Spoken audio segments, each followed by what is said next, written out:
this is Garrett Wong, and I played Ensign Kim on Star Trek Voyager, and you're listening to Kneel Before Pod. Kneel Before Blog presents Kneel Before Pod.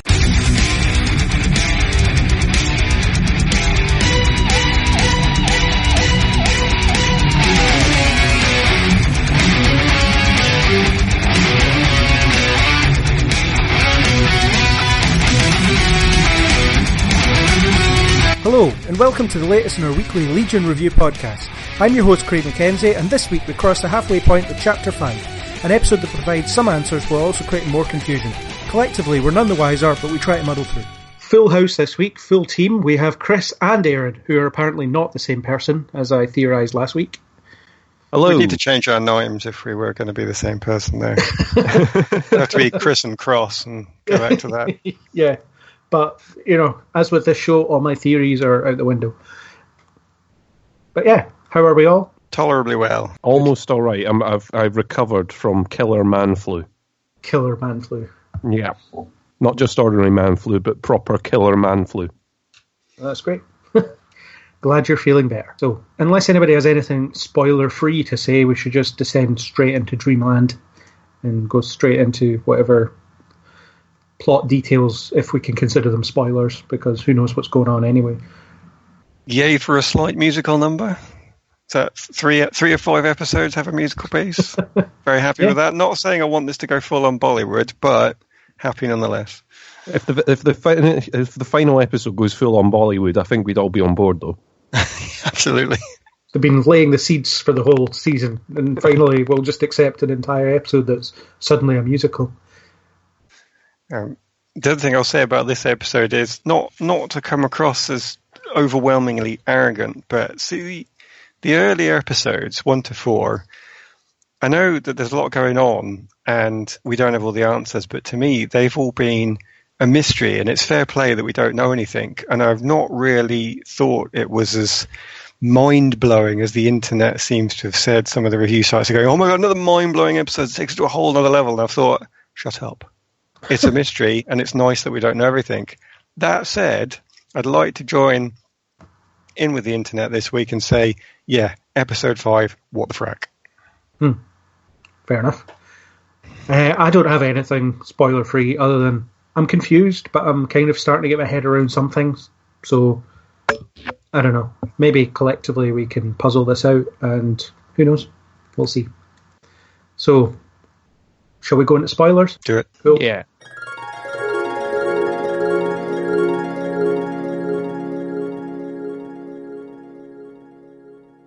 Okay, we can say whatever we want now. First of all, we've kind of got some answers this week, a couple of answers, although they may not be the truth. We now know that, or I say no in inverted commas, that David's mind is infected by some kind of parasite that takes over his body periodically. Which I don't think was delivered in the best way, you know, where you had Carrie saying exactly that on a screen. It could have been explained in a more sophisticated way, I think. I'd have preferred it if they'd have gotten to it in a different way as well, rather than flashback to him suddenly looking at the scans again for, I don't think, any particular reason. He just happens to be looking at the scans again and suddenly seeing something and then putting together a massive theory. And the timing seems to be just pure cinematic plot need timing. This is the reveal, therefore the character must come up with the answers. And it didn't seem as clever as some of the rest of the stuff. Yeah. Plus, it's the second half of the season, so they should start at least giving us something at this point. And I quite like the whole parasite idea, but I was kind of moving down that track anyway, because it's clear that there's more than one force at work inside David's mind, even if it is all just manifestations of his own subconscious. There's still kind of a different personalities at work. So even if it's not a parasite, I thought there was maybe something else in there.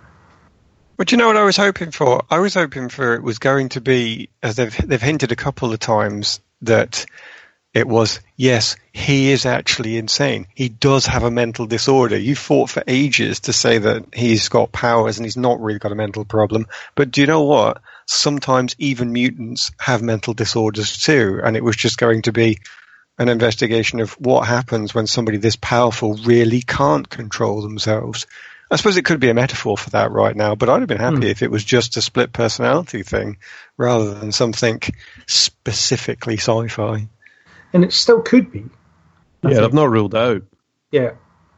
I mean, it just seems like I've read this scan and I've deduced that there's something else in there, but there's nothing to really deny the fact that it's another aspect of his personality. I mean, in the follow-up, to discover that this person in his head that he's been talking to, or all these characters that he's seen in his head, are all one person, one entity, and they've not been there the whole time. He's never had a dog. All those sorts of things will then play on him later. I imagine that would leave you sort of mentally reeling at the other end, even if they do deal with the parasite by the end of this series. Yeah. It reminds me of a very specific comic book thing. There's a villain in X-Men lore called the Shadow King. Basically, he's this parasitic entity that infects telepaths and kind of drives them insane and tries to take over their mind and stuff. And that's very similar to what's happening here, or seems to be what's happening here. So, while they've not specifically called him out as the Shadow King, it could be, an adaptation of that, certainly. I think that reference is so obscure I've never heard of it, but I'll take everything you say as gospel on that. Well, there was an episode of the animated series, actually, where the Shadow King was in Xavier's head. And I'll take your word for it. Yes. But I'm not an expert on the X-Men comics by any means, so maybe I will turn to Google at the end of this. But I have been trying to avoid as much as possible sort of Googling what's going on in Legion. Yeah, well, it's kind of broad strokes anyway. It's not like exactly like what the Shadow King would do in the comics, but it's similar enough. Goes after telepaths, tries to pervert their personalities, plays with their memories to try and corrupt them into doing what he wants, etc., etc. I think they are going to go down the route of it being another entity, though, rather than it being another part of David's mind. I know they haven't shut that down, but they've been laying it on pretty thick with the "it wears a human face." I don't think you'd go down all that effort where all of them were saying it's a parasite, it's a parasite. Everybody was saying it, and then turn your back on it. It felt like it was, no, you need to be aware of this point, audience, to me. Yeah. It kind of sounds like this is going to be important over the next 4 episodes, so deal with it. Yeah. I'm not sure how I feel about it, actually, as I say, just because I might have preferred it to have just been David. But obviously there's so many ways they could go now, it doesn't really matter. But the one thing I am really pleased that they did was say, I think it must have been Carrie that said this, no, David is still really powerful, because if he wasn't, this thing would have destroyed him completely. And I thought, thank God they're actually keeping that power level up, because otherwise it would have felt a bit too much like the end of level bad guy where they just defeat him and it's all over. And it's so interesting that the main character himself is ridiculously powerful. I think to have lose that, I would have been really disappointed. Yeah, it's almost ticking the boxes of questions that will be in the fans' minds as well. The whole, is it the entity that gives him his powers? No, it's not. It's, he still has powers. It's just this thing is using them. That's all. I agree. Yes, I completely agree. Absolutely. Yeah, and we also find out that David's adopted, which doesn't leaves really you open to still that. having Xavier as the father. Then that's in my notes. Xavier back on the table. It's all leading down that path for you, isn't it? Yeah, until they disappoint me in the final episode by revealing that his father is Magneto or something. But that'd still be cool. I'd still be okay with that. They didn't got any other answers to the family, though. They didn't really give answers in that sense, did they? They didn't say more about the father or the mother, or. Well, the adoption makes no difference in the context of this episode, really, other than it being out there as something that he has to deal with. That nothing has really changed. His sister is still essentially his sister. the people that raised him are still his parents. It's No, just but they didn't say why. Why did they adopt him? Why did they have to adopt him? Was it a normal adoption, or did somebody turn up in old school movie style land and say, "I've got this baby, I can't take care of him. You must do it." You know, what's because they talk about how, or his sister talks about the adoption and how they were going to tell him, but somehow didn't for some reason. because he was already emotionally disturbed. You don't tell somebody who's already had trouble dealing with reality, oh, by the way, I would just like to undermine something else that's fundamental to your existence. I think that was the right choice. And it's kind of introduced quite late as well, so it's something that will definitely be developed over the next few episodes. It's pretty clear that his parentage is going to be important. Well, yeah, they've still got to do the whole snicker snack thing, and why is he being read these horrible fear stories about his mother? I mean, that has to lead to another answer. Yeah, I was kind of half thinking that Oliver and Melanie could be his parents, but that would be a bit too convenient. But would actually match with the fact that Oliver has supposedly got the same powers as David and is of the same power level. I mean, they made that parallel pretty clear too.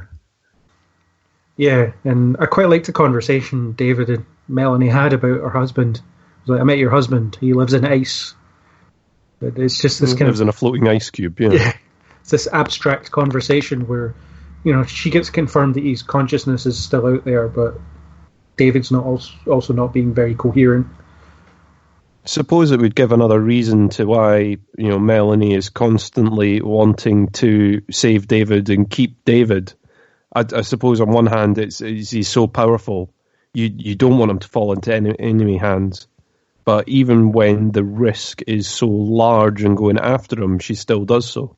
Yeah. There's almost an element of hope with Melanie. She sees David as, I guess, hope that she can get her husband back and win the war and all that stuff.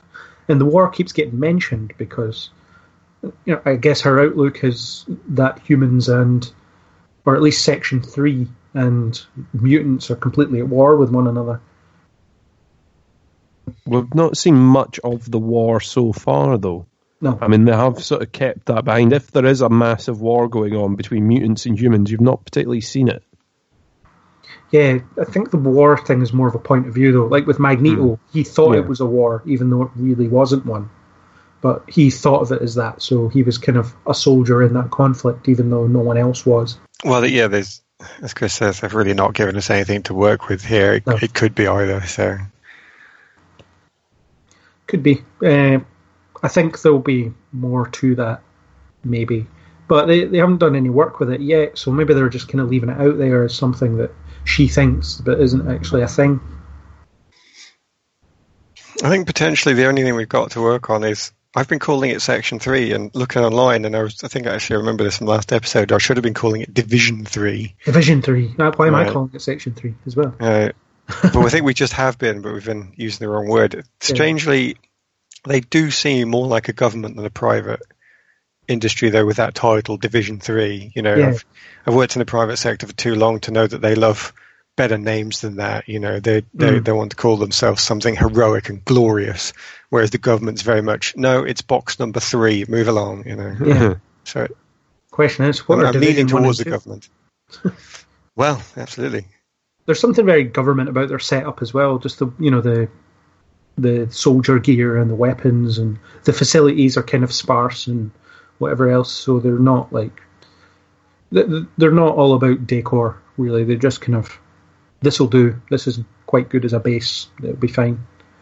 I wonder to what extent that you can derive some information about the government and therefore the world it's in, though, by what we've been presented. And this easily is me coming up with far too strange and wild connections, but the very fact that their prison cells are all part of the same idea as the torture. You've got a prison cell in which you can't lay down, you can't comfortably put your food out so you can eat. It's all part of the keep you keep you awake, keep you stressed, torture, to that small level. And you're thinking, so if the government supports this, that leads to an image of a pretty horrific government, or are they a secret organisation and doing what they want?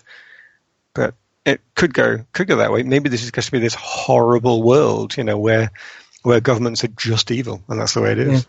One of those nebulous secret government agencies that answer to no one that you get in shows like this. Yeah, that would be a bit dull, but it wouldn't need to be any more than that, actually, I suppose. Yeah. They seem like nothing more than a nuisance anyway.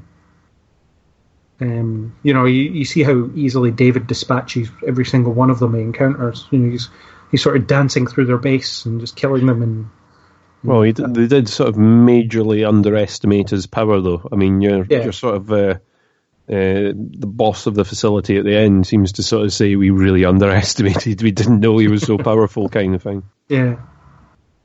Yeah, I'm really glad that they did that, though, and because that's one of the problems I've been having with shows like Flash, where they give you in this case it'd be the equivalent of an Omega level mutant, and then specifically depower them just so we can get good plot in.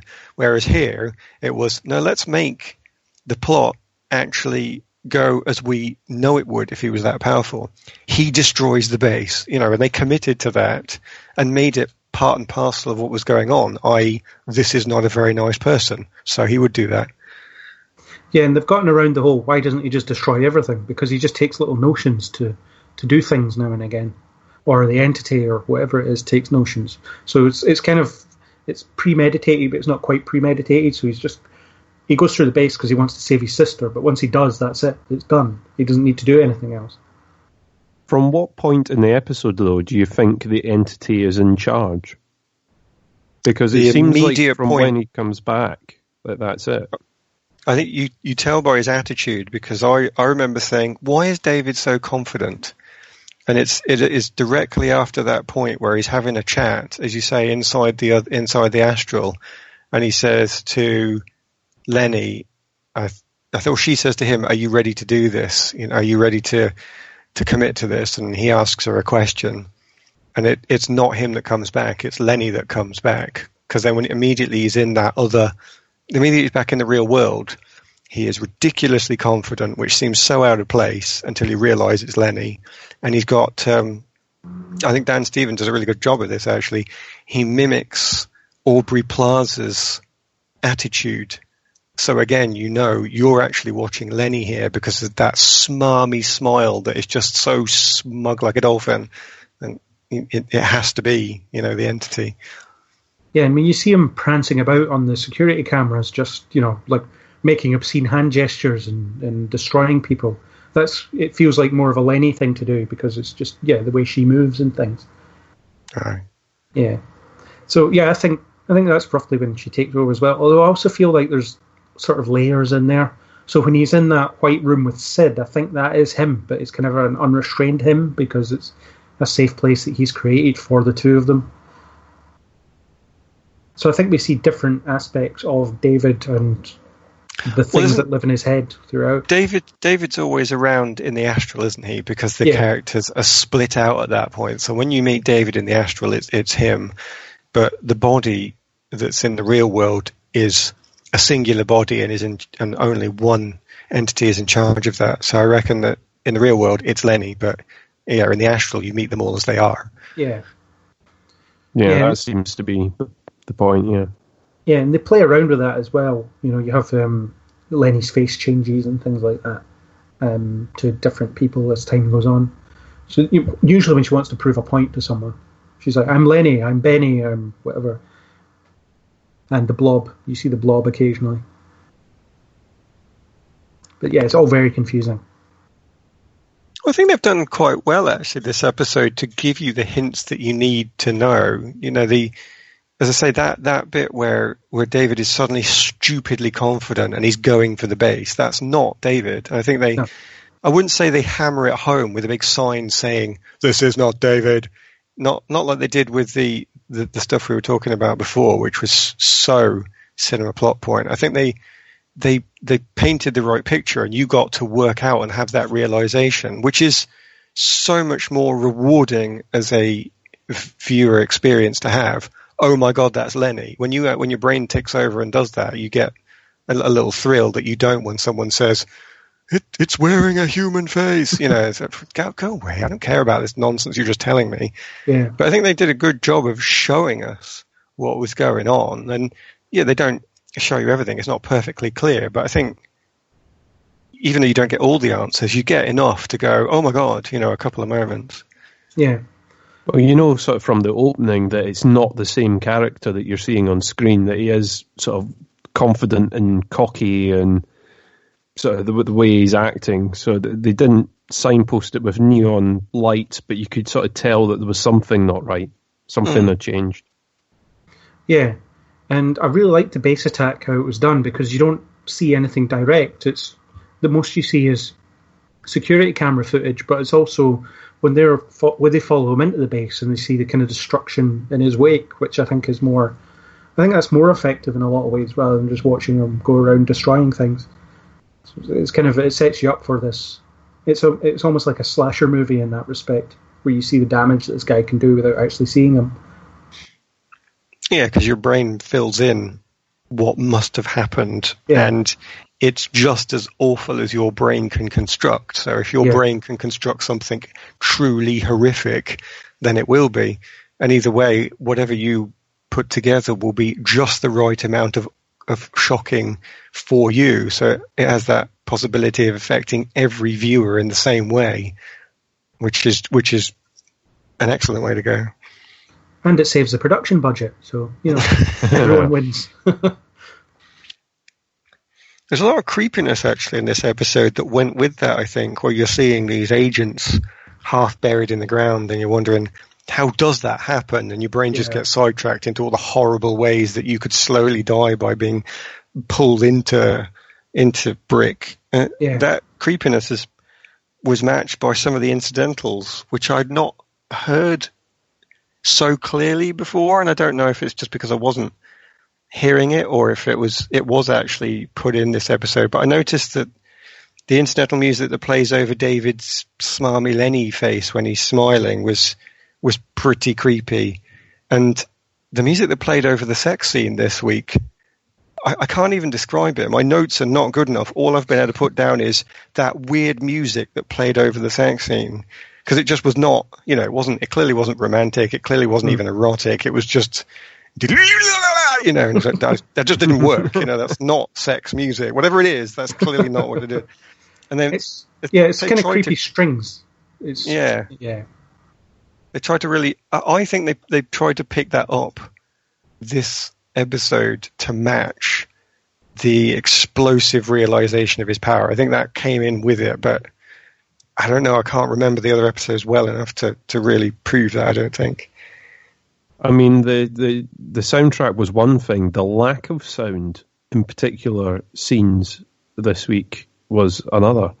So that's my what the frack moment. This is the point where I'm looking at it going, okay, you've beaten me. I have no idea what's going on. Was that a gimmick or was that on purpose? And if so, I return to what the frack. I assume you're referring to the point where they go to his old house at the end and someone turns off the sound and everybody's doing the sound gestures and pointing at people and so on. And it was slightly amusing but also slightly threatening. I think it had purpose. I just don't know what it was. Yeah, well, there was the weird signposting line from Melanie, which said, "Remember, we're in David's world now. We might be stepping out of reality." It's like, well, you don't need to say that. We've kind of got that might happen at this point. You can do whatever. And then, you get nothing but creepy music, but it's not like we can't hear the characters making noise. It's the characters are trying to make noise and can't be heard. Yes. Because there's a bit where Carrie is yelling, and he's kind of annoyed at the fact, or he's terrified by the fact that no one can hear him, and he can't hear himself. So there's definitely something going on there. And it's not just a stylistic thing. I don't know what's going on either. But does it have a purpose then? Did I miss a point? Did some character do that because taking away sound was going to achieve something, or did the demon do that because of some perverse show-offing? I don't even have the words. Why? It seems Why like was it there? to stop communication, to stop people being able to form an attack plan properly because they can't hear each other. I don't know. It ramps up tension a little bit, but not to the extent that I think they were probably aiming for. It could also I don't know if it was be... just an idea they put on the writer's table and it made it to screen. I'm not too sure if it will play anything in the future. It could also simply just be asserting dominance. You know, he can do this, so he will. I mean, the Lenny part of his brain is pretty unhinged anyway. Yeah. So it could just be something crazy that she or it or whatever the hell it is decides to do, just to mess with them. I do like the idea that it was a strategic battle plan to stop communication, simply because it then reminds me that it seems slightly overkill, because the main characters make a classic mistake that you should never make, which actually sort of annoyed me. And you tell me if actually I've misread this, but did they or did they not pointlessly split the party? Yeah, they pointlessly split the party. That so annoys me. They sent they sent Rudy off to die, and I thought that, and they might as well have. Melanie might as well have just said, "Oh, sorry, you're not in uniform. Here's your red shirt." It was just so blatant. And I was really disappointed then, actually, because it was like, oh, what a surprise! The eye is now Rudy. Didn't see that coming, and I don't. In this, you don't see things coming. No. In this, even though I reckon they've given us some good signposting, and I think you can work out some of the things that's going on. And I admit I've got plenty of stuff wrong. Still, they've been reasonably clever. But then just to do that and just slap you in the face with something so blatantly, we know this has been wrong since the 60s. I didn't like that at all, actually. Yeah, there was something kind of Scooby-Doo about that bit in some ways. It was about, we'll go this way and you go this way, and then we'll find the ghost and then we'll stop it. And yes. I was expecting them to stumble into a kitchen and be distracted by food or something at one point, but just because I had Scooby-Doo in my head when I was watching it. But yeah. But yeah, it's the classic splitting off thing. But it does give us a bit of a different question, I suppose, when thinking of the eye. We've seen him pose as people in the past, but we never quite find out what happens to the people that he changes into. No. Rudy is dead, but is it as a result of the eye impersonating him, or does he have to kill him to do that, or who knows? Well, is he dead though? Because it could just be illusion. He can. Yeah. He's called the Eye. Maybe he can just manipulate the eye. There's no reason why Rudy has to be dead, even though I've labelled him Red Shirt. But it could be that he's just able to change how he looks, and he's just knocked out Rudy, or it could be anything. Yeah. But you're right, we're not seeing it. Yeah, that whole sequence was confusing. Yes, it was. Yes, it absolutely was. I won't deny that. Even though I've got things wrong in the past, I think it's been this fun game where you try and put the pieces together, and you've had pieces that you can put them together. Even if you put them together wrong and come out with a totally different picture, at least you've been able to have fun doing it. But I think when we got into that house, I suddenly found myself working with 6-dimensional pieces that I didn't even understand, and totally didn't work.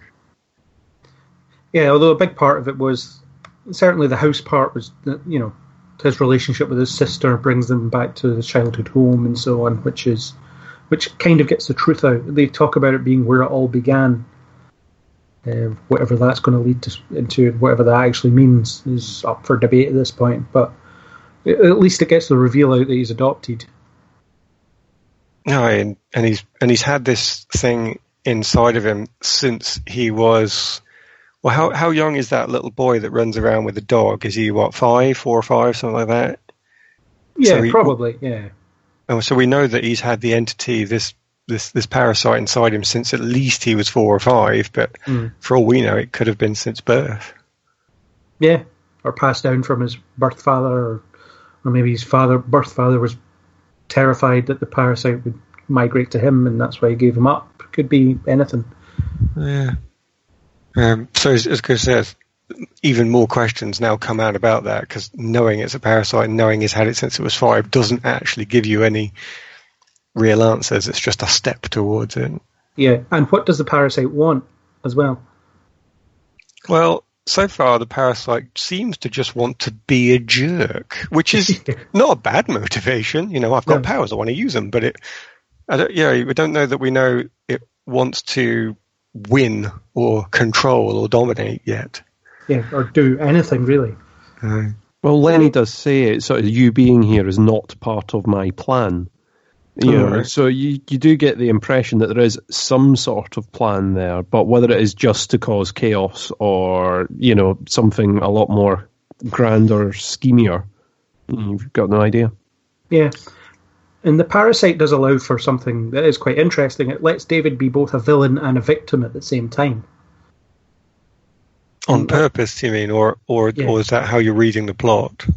Well, I mean, he's obviously a villain in the sense that he's going around murdering people, or his body is, but he's a victim in the sense that he's being oppressed by something that's living inside of his own mind. Do we know that David has ever been the murderer yet, though? Could it not be that Lenny takes over and does the murdering? So maybe David's never actually been guilty. Yeah, but there's a measure of guilt attached to the fact that it's his body, even though he wasn't in control of it. So it's kind of there's blood on his hands, even though he wasn't the one using his hands. Yeah, but that's a perspective, though, isn't it? Because if you were trying to treat that person, you would actually convince them that they weren't actually in control. They're not the villain. So he's not really the villain. But that might be how he feels. It's the Angel Angelus thing again, isn't it? He kills people as Angelus, but that's not Angel because he doesn't have the soul. So it's a similar sort of idea. Well, I think it's a bit more in David's favour than that, though, because it is actually, well, at the moment it's presented as a different entity. The Angel Angelus one was interesting because technically it is actually him with a bit of him missing, whereas this is seemingly two entirely separate entities who are alternately in charge of the case they inhabit. Yeah, and I wonder if the separate entities make David redeemable in some way, because if it was a second personality that was still him going around killing people, then it maybe make it more difficult for him to be redeemed in later episodes, if that's what they wanted to do. That's what I wanted to see, though. I think that's the danger, I think, of having it as a separate entity, because when you do take that out, even though David will have guilt, it's the guilt that a human being feels because of the chemical situation of the body and the memories that go, the chemicals in the body reacting to those memories. But the truth of the matter is, it is not him. As soon as that thing is gone, technically he is innocent, and that's over. The plot is that he has to overcome that and believe that and feel that, and that can actually be a redemption arc for him. But the simple logical truth is that it's not him. Whereas if it had been his personality, then actually there's an argument for, well, it is part of him and he is guilty, which I think is more complicated and more interesting with it. But I don't know. I say I don't even know if this is metaphor yet. Maybe the entity isn't separate. Maybe it is totally metaphorically part of him. Yeah. It's a tricky one. If it's been in his mind this long, and if it's been influencing him for this long, then I imagine that it is part of him. It is part of his personality by this point. And, I know they've come up with a sort of restraining bolt or contraption that they've come up with. But what is David like under that? Because all we've seen of him sort of in his little mind palace so far is that he's cowering in the corner from it. Mm. Is he aware of what he's doing at the time, or is he just blissfully unaware until he wakes up? That was a nice little scene there, I think, where he was playing his little banjo and in a terrified way, and he's all the while looking over to the bathroom, hoping that Sid will, I don't know what he wants actually, save him from it, or he's just saying beware, and then you open the door and there's this cute little dog looking up at you, to the banjo music. I thought that was brilliant. That scene is just the whole TV series in one moment for me. Yeah, just all the clashing tones and all this stuff. Yeah. Was that the bit where he was playing the Rainbow Connection song? It is, song? yes. Yeah. Yeah, that was a bit of a strange interlude. I didn't get the song. What is the song? It's called, I think it's called Rainbow Connection. It's a Muppets song. Was it? Yeah, which is, way to traumatise the kids, I suppose. Well, there's no kids watching this show. There shouldn't be. But, that is the song. And I think, I guess, metaphorically, it could have to do with the whole rainbows are made up of different colours, but it's the same thing. It's one thing made up of different parts, and that's essentially what David is. Sort of. I'm totally Googling this now. I need to know. That's too excellent a connection to the Muppets for me not to know immediately what this is. Yeah, we have the Muppets. Or it could just be some bizarre thing that has no meaning, and it's just David wants to sing a song about rainbows. I think we demand a Muppets cameo now. Surely in his warped state of mind we can end up with Kermit and Miss Piggy somewhere. Don't see why not. I could quite go for one of the manifestations of David's rage is just some fluffy ball of death coming on going, "Animal!" I would enjoy that. Yeah, but we have a Muppet song. But I think it could be reading too much into it, but you've got the whole multiple colours being part of one thing, and that's... David is essentially that on one level, or a lot of levels, because he has all these multiple personalities flying around. There's at least two, I suppose, because the Lenny entity thing seems to be everyone else. It's just playing around with them, I think. Yeah, I don't think there's any more than that. I think it is just the two of them, where one of them gets the fun of having a lot of different costumes. Yeah. Look, did anyone else get a Twin Peaks vibe from the bathroom? Because it was all draped in red. I don't know Twin Peaks well enough. Is that something horrible to admit? Well, there was the red room where I forget the character's name, but he went in and listened to a small child speaking backwards, basically. It was parodied in Who Shot Mr. Burns as well. Maybe, but although this does raise the interesting question of which is weirder, this Legion or that Twin Peaks? See, I'm like you. I've not watched enough Twin Peaks to judge. I just got that distinct impression that any room that's lit completely in red is going to remind me of the red room in Twin Peaks. Well, maybe they are going for it. I mean, just maybe all these things that I've been trying to read into throughout the whole series aren't strong, meaningful plot points, but rather supposed to be evocative descriptions, that reminders of other things. Like this brought up Alice in Wonderland, and there was another children's story as well, which is the same sort of thing. And then you've got the Muppet song where they're talking about another world. So maybe it is just peppering it through to give you a constant feeling of weird and wondrous other places, which would seem a reasonable theme. Yep. Yeah, because his mind is capable of anything, and it can show us anything. So we are literally getting anything. Yeah. Yeah. And I found the White Room that he went to with Sid quite interesting. More so because of what it did to her, because she seemed to be unable to question him in any way afterwards, because she had the temptation of being able to touch and experience things that she couldn't experience in the real world, and it felt completely real and all that stuff. And then it was after that she was completely standing up for David, even when Melanie was trying to tell her that he might be dangerous, and she was like, no, he's my man, and I'm going to stick up for him. So I wonder if she could be heading down a sort of corrupted path in some way. Maybe. They've definitely kept her very teenage, I think, with that, because it's definitely not, as you kind of want to hear these days in everything, a strong, powerful female response. It's definitely he's my man. It puts him up slightly higher than her in some way, but it has that strength of teenage emotion. I feel this so strongly, it's all I can think of, and I act on it, which I would say is at least very consistent with who she's been so far. Both of them being teenagers. Mm-hmm.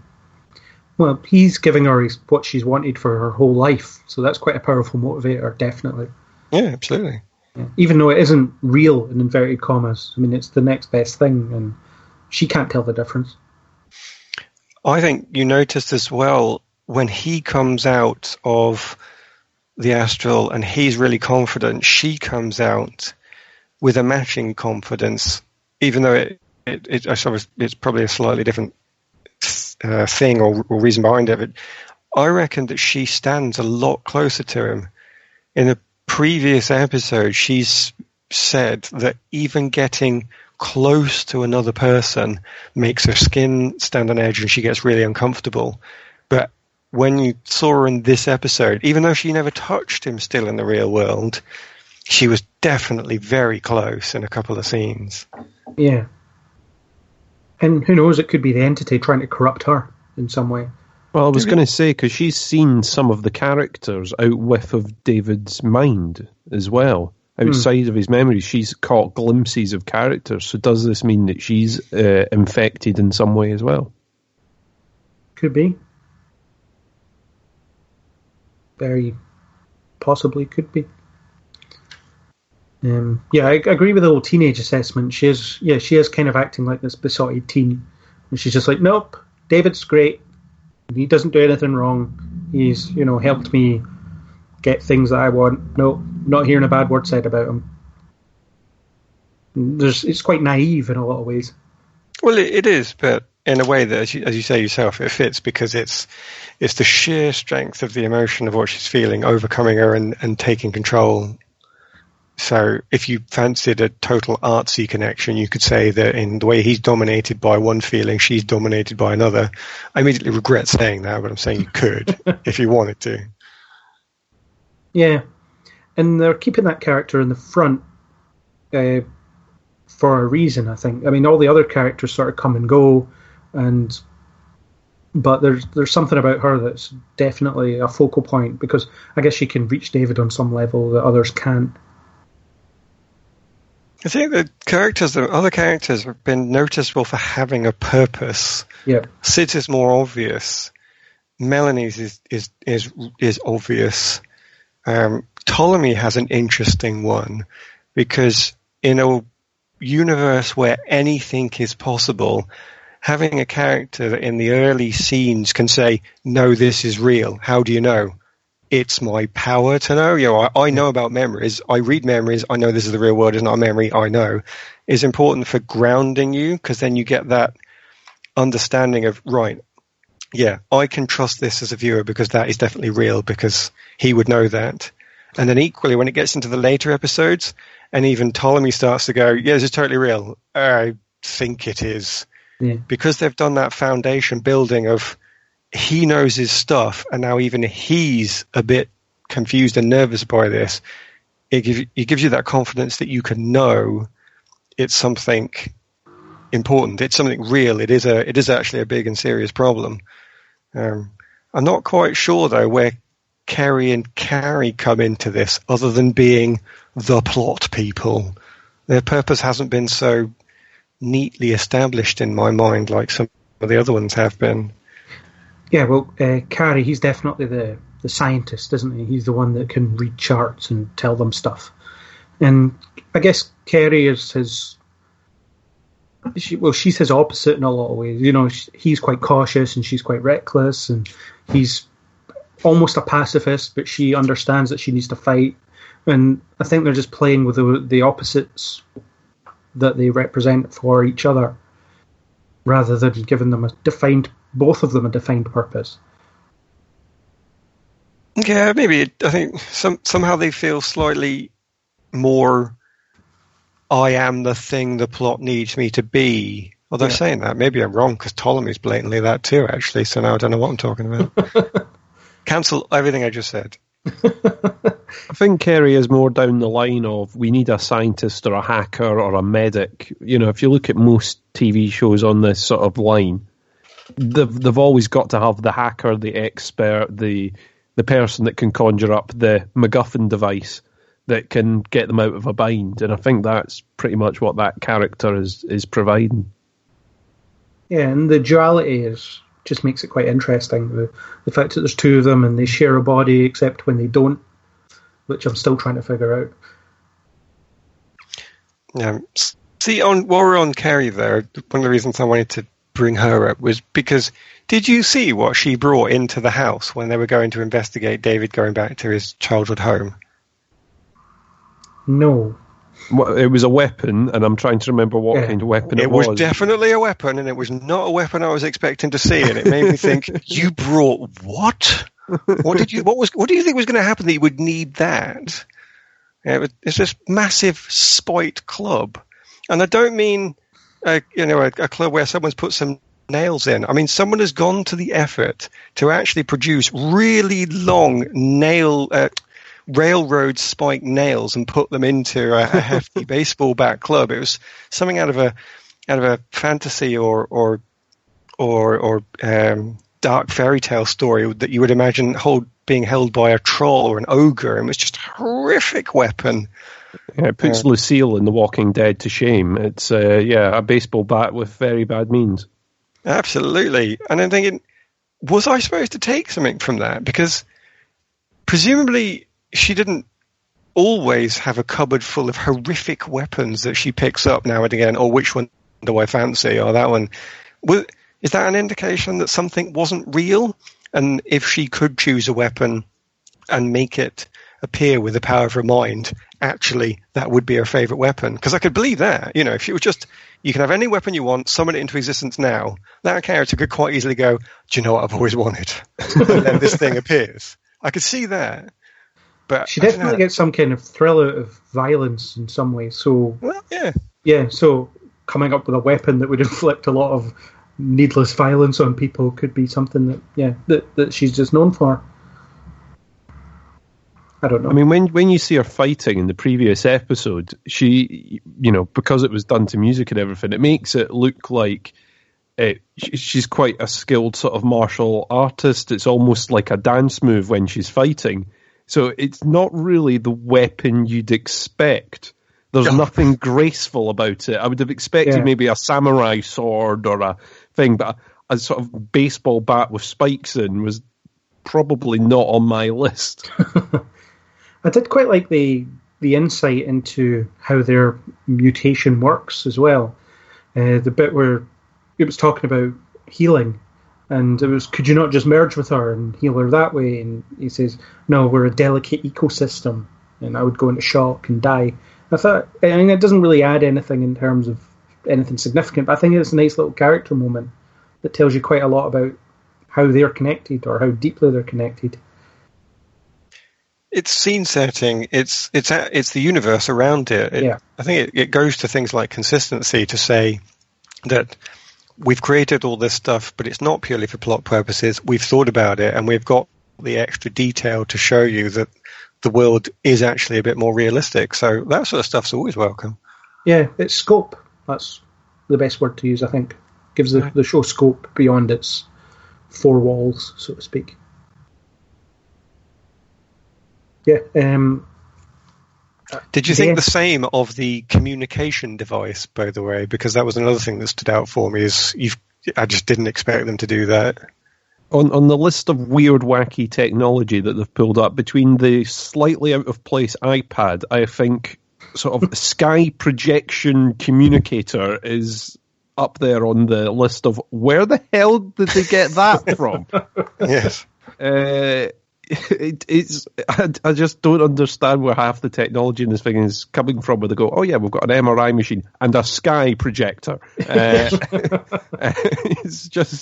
just seems like on the weird list of things for them to have between the bat and sky projector. I don't know what it's for. Well, I think that brings us on to the questions that's raised by the ending. Obviously it cuts straight to the asylum again, where Lenny is this therapist. So the obvious question is any of this actually happening?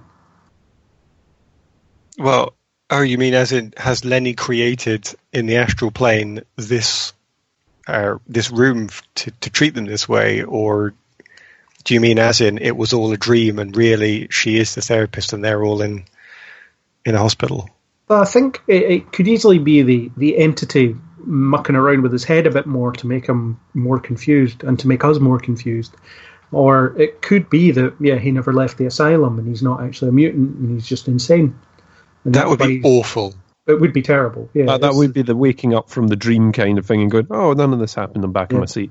It's like, oh, look, it's that JR guy in the shower. Yes. Yeah. I've almost got the impression that David pulled everyone back in there to protect them in some sort of way.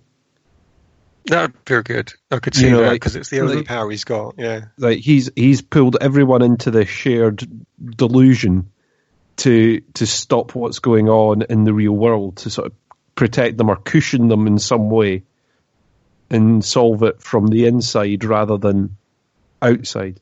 Yeah, there is multiple possibilities, and I really hope this is all a figment of his imagination.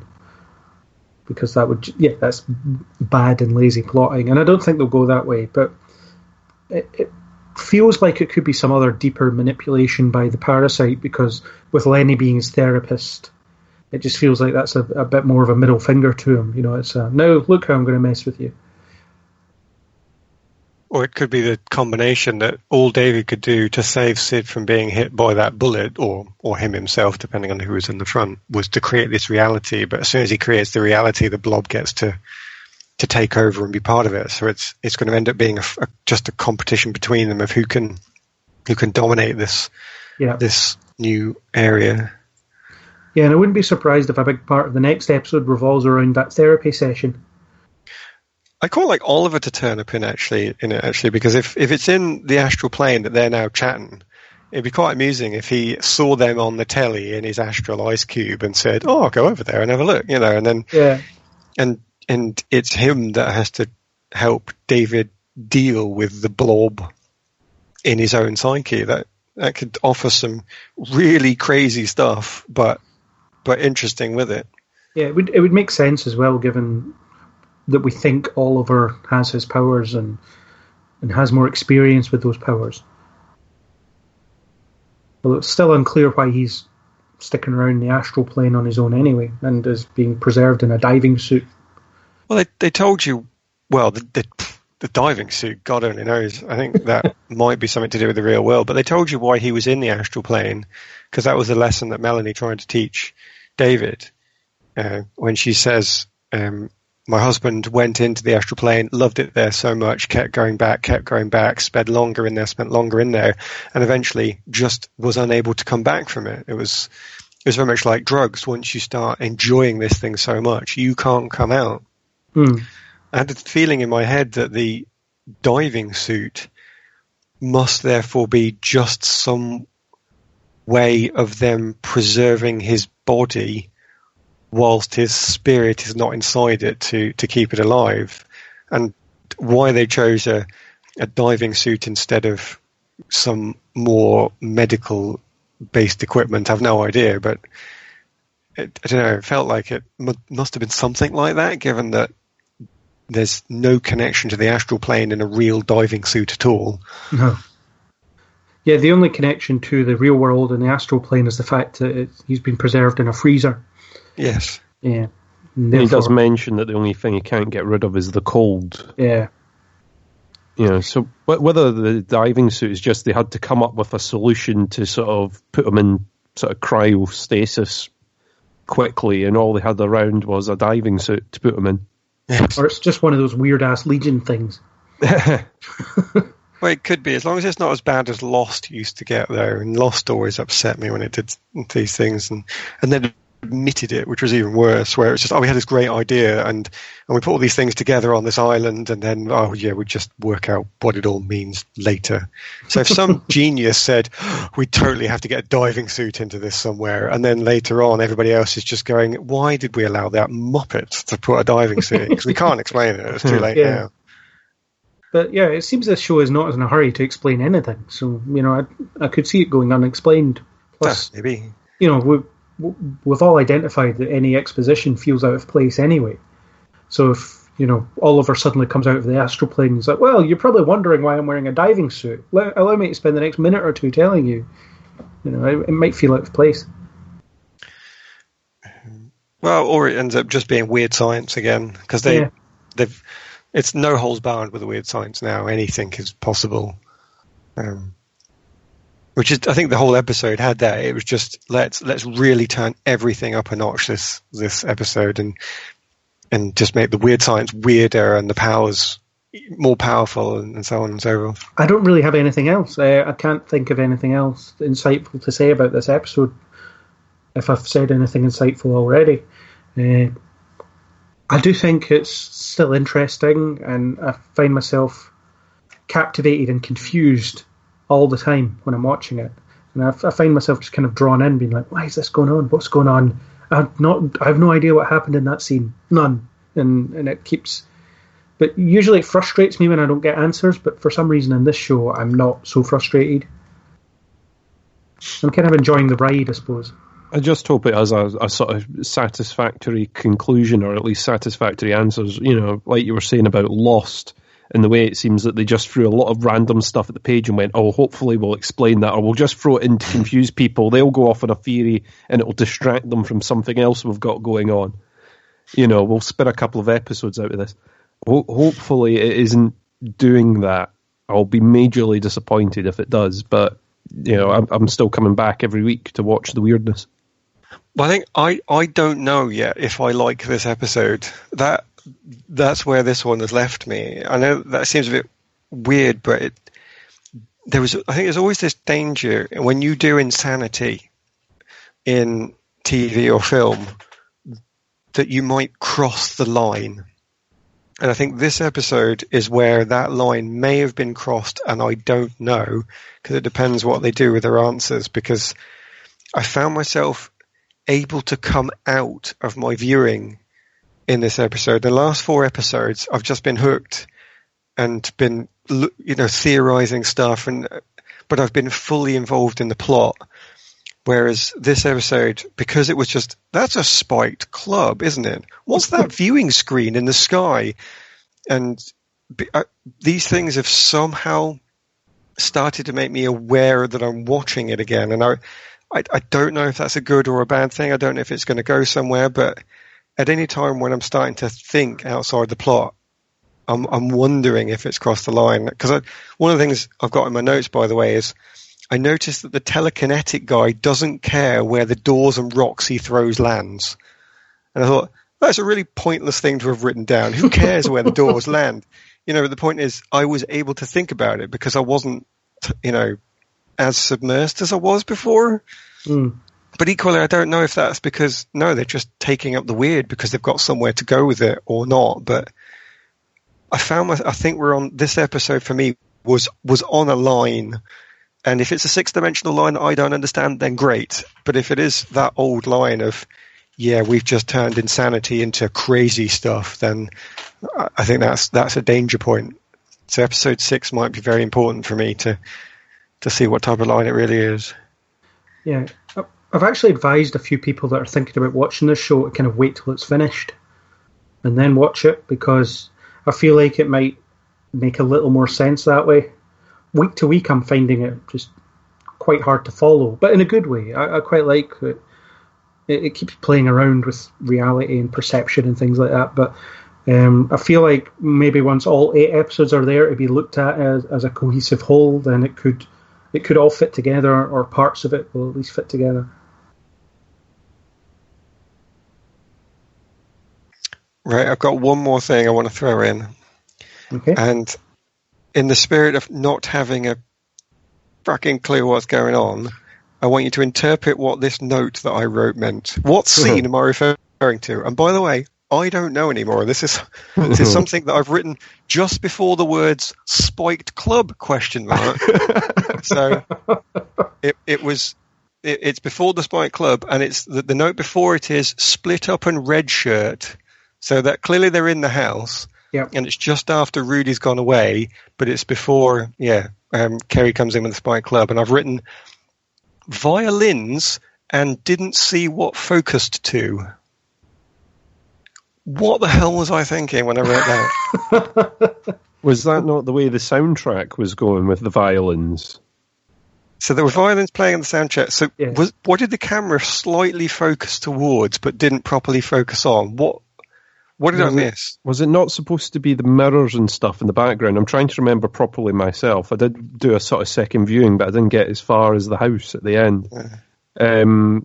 But the bit I found weird in the house, between the silence and stuff, was the mirror at the very end, when sort of Sid almost seems to fall into the mirror, or the mirror sucks her up in a way.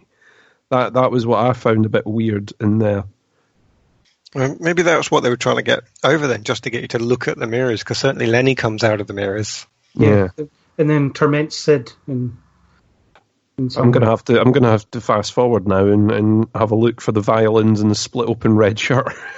Absolutely. Right, yeah, tell me what that is, and tell me if I've missed something stupidly important that I needed to know for episode 6. This homework for next week. It is, yeah. Answers on a postcard, please, to Kneel Before Blood. Yeah, or if any listeners are listening, the comment section is a good place for this sort of stuff.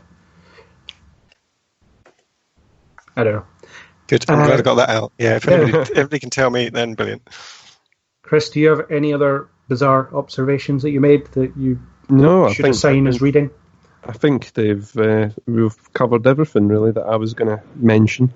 Everything I'm and just nothing. sort of the same as you, in the opinion that hopefully it's one of those episodes that is explained later on, and if it isn't, and they sort of gloss over a lot of it, will be really disappointing. And like you say, Aaron, will probably be the point where I'll go, oh, they crossed the line during that episode, and they just went full-blown random to fill space. Yeah. Be interesting to watch all 8 when it's all aired, and then see what it looks like at that point. I might go and just binge watch it on an afternoon or something. It's a long afternoon, but 8 hours. That's a working day, so I could just watch it all in one day and see what it's like. But I don't know. Maybe after I've seen it once, I'll be like, that's enough for a while. Let's go back to more traditional storytelling. My brain can't handle it. I don't have anything else. So do you think we should wrap up there? And what do we hope happens in the coming episodes? Do we hope we get answers, or do we not want answers? I want answers. I'm okay with a slight drip feed of answers till the end again. I just want it to have meaning and, as Chris so well put it, not go full on random. Yes. No more sky screens. Well, you've already got sky screens. You can't unsky screen once you've sky screened. So, I don't know. There's all sorts of other random stuff they could be doing, though, I suppose. So, yes, that's all from me. And is that all from everyone else? Yep, that's all my brain can take, I think. That's it for me. We are legioned out for this week. So I bid thee good night. Bye. Bye. That was our discussion/review of Legion Chapter 5. Lots of confusion, but still hungry for more. A special thank you to 331 E-Rock for the supplied music, and if you like what you heard here, please do subscribe on iTunes, YouTube, or any major podcasting app. We hope you join us on the next Kneel Before Pod.